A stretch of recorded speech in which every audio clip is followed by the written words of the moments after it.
land back in the sport you're capable of playing, everyone's forgotten about it because you're playing in a different competition. And that's what Ben Barber's tried to do, and I don't think he should be allowed to get away with it. No, there you go. Yeah, okay. Ollie Smith. He says, again on Facebook, alright lads, apologies for the lack of input over the last few weeks. I've been living in the library due to exams. Last one on Wednesday, so no more excuses. It's good to hear. I hope you succeed in your second year, weren't it, for Ollie this year? So, yeah. I think, was it? It's the year you have to try, innit? Well, it starts to count towards your final grade, doesn't it? Yeah. With it being Oxford's 100th game this weekend, I thought I'd drop you a message. I was quite surprised when I heard the news, as time has flown by from the very start when we had our very first trial session in 2012. As a club, I believe we have been successful in what it set out to achieve across this time, having produced 3 Super League players, reaching over 500 kids a week with the foundation and Sky Tri, and now have a competitive team that has already beaten 2 northern sides this year. Let's hope the next 100 is as successful. Keep up the fantastic work, lads, and thanks for sharing the club's news. Much appreciated. Come on, you Blues. Yeah, as is your input, Ollie, is much appreciated. And yeah, it's nice to see Oxford celebrating 100 games this weekend. Yeah, definitely. It's a testimony to expansionist rugby league, isn't it? That they've grown in a sustainable way, and they're going after the grassroots, and all the things that Ollie draws our attention to is very positive stuff. They've provided Super League with players, and they're building a foundation in Oxford, which is not a rugby league heartland. So every credit. And it always seems like they've had good links to the local clubs and that sort of thing. It seems really positive down there. So not all of the expansion clubs have as positive a storyline around them at the moment. I mean, South Wales are looking to move for the zillionth time in 3 years. You're out of towns in South Wales to move to. And, I don't know if the team's going to move.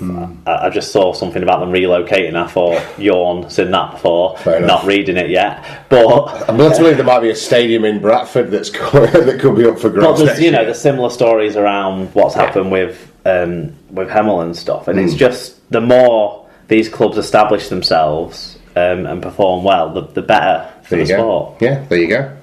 So, 100 not out is how we would look at it for Oxford, hopefully. Exactly.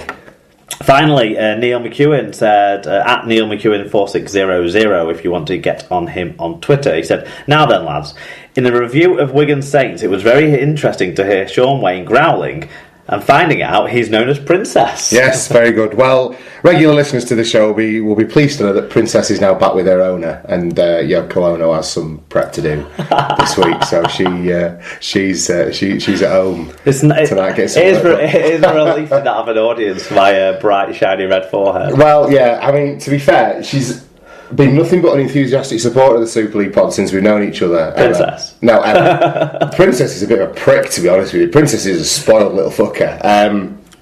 But she's been nothing but enthusiastic and encouraging and what have you. And I think in her own way she was quite keen to hear it being recorded and found a way of being here, which was wonderful. I don't mind having the audience. But I think by the end of upwards of 3.5 hours, I said, so what did you think then? She went, well, the first half hour or so, it was really good, and then I really just lost interest. Bless her. Well, I hope she was more interested in the important work she was doing herself. She does do exceptionally important work, doesn't she? Moulding young minds and criticising their English. So fair play. But no, it's just you and I this week, unless Erin comes wandering out of her bedroom, which would be a Super League pod first, wouldn't it?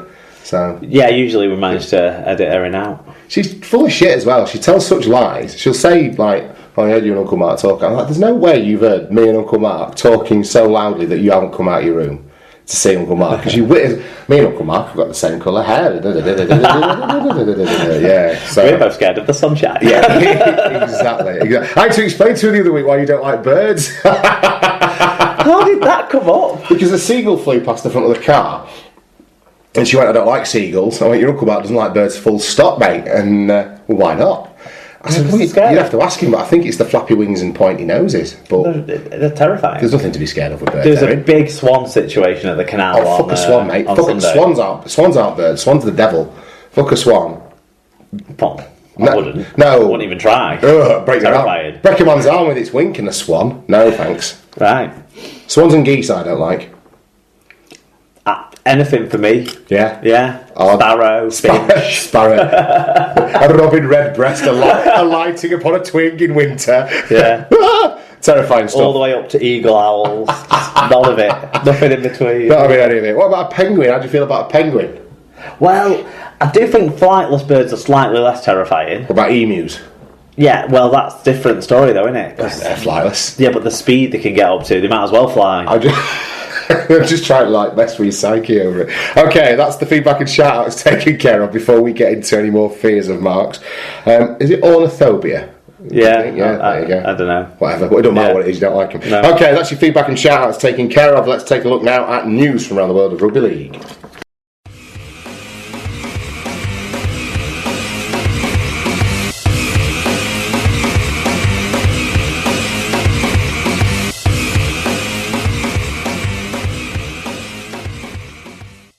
So, to the news then, and we'll start at the Jungle, Mark, where Castleford Tigers hooker Paul McShane is one of 27 Super League players named in England's elite performance squad. Tigers winger Greg Eden and St Helens duo Tommy Makinson and Alex Wormley are the other new faces in the squad. Coach Wayne Bennett has named an initial 31-man squad in January, but insisted places are still up for grabs ahead of the World Cup later this year. The coach will whittle his final squad down to 24, with 8 players in the Australian NRL likely to be ones that make the cut.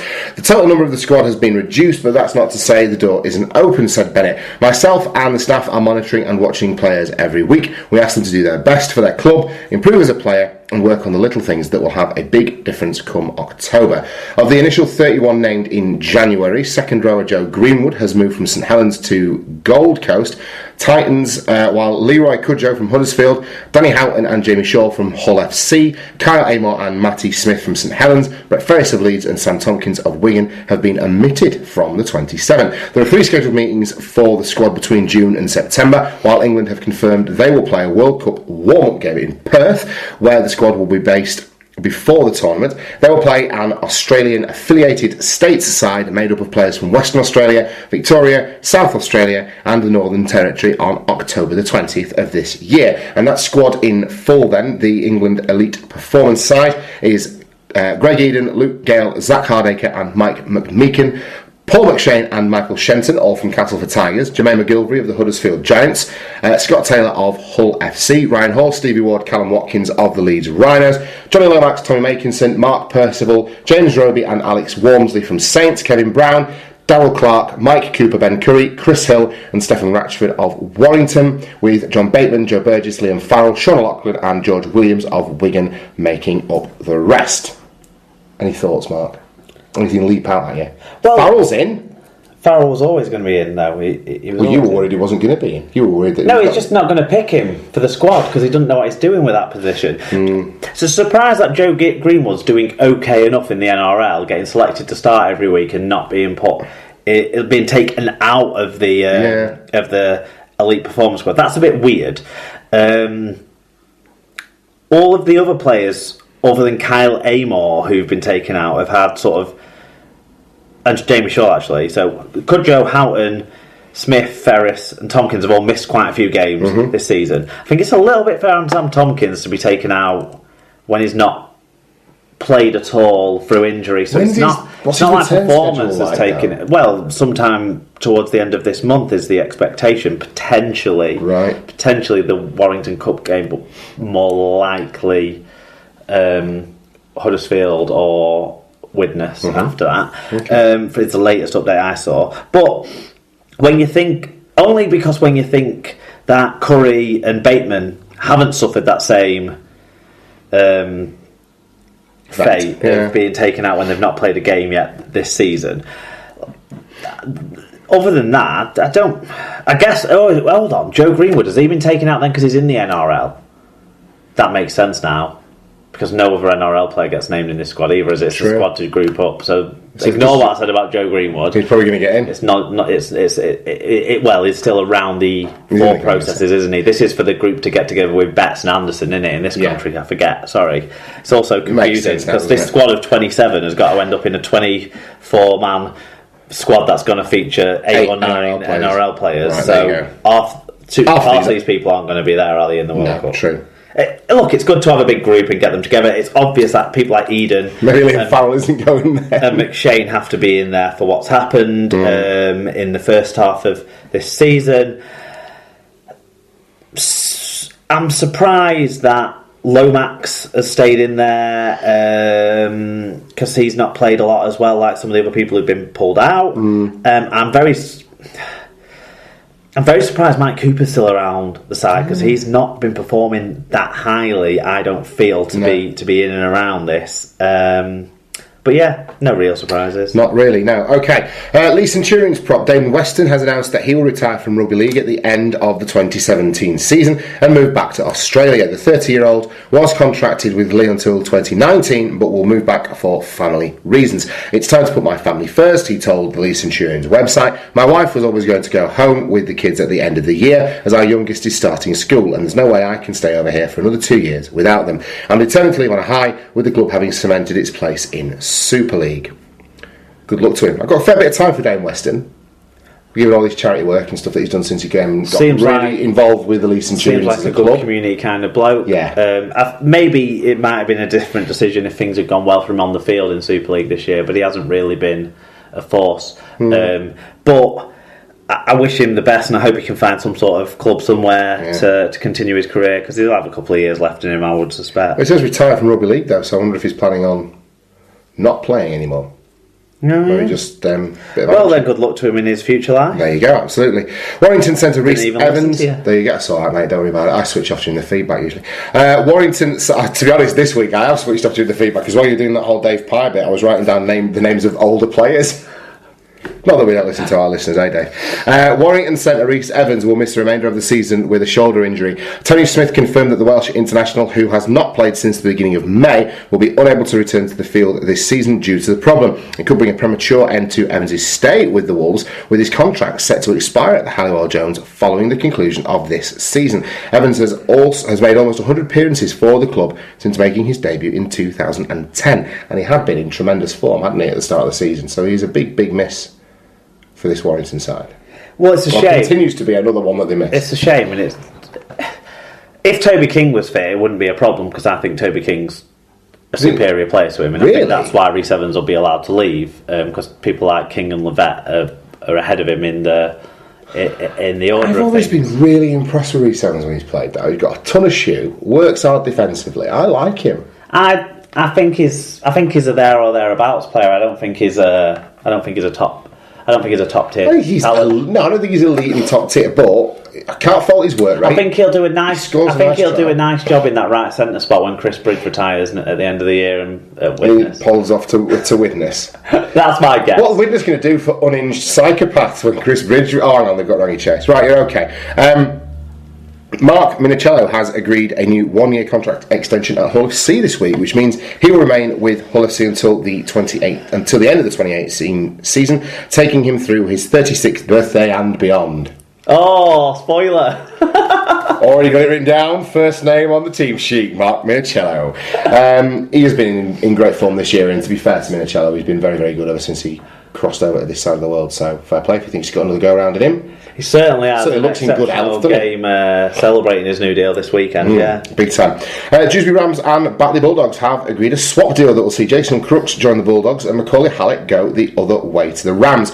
Crooks joined the Rams in 2015 and now goes to the Bulldogs in a loan deal until the end of the season, with centre Macaulay Hallett becoming a Ram in a similar deal. There you go.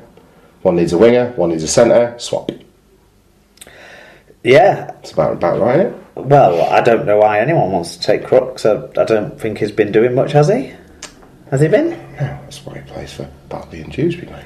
But I can't talk Batley, but Dewsbury put about 40 points on us this weekend. There you go. We are doomed. Look, if both sides are addressing needs in their squads, then fair play. That's good work, isn't it? Yeah, Featherstone have tied down utility forward Jason Walton to a 2-year deal. The 26-year-old joined the club at the start of the year and scored 6 tries in his first 10 appearances for the Flat Cappers. Walton, who has Super League experience with Salford and Wakefield, will now remain at the club until 2019. Good piece of business for Featherstone. Decent, experienced player. You've had some news break since the rundown. Yeah, so since this was put together, we have a few new stories to throw in there. Ben Jones-Bishop, he signed a new 3-year deal at Wakefield. Reportedly, they've offered him pretty big money for that deal. Right.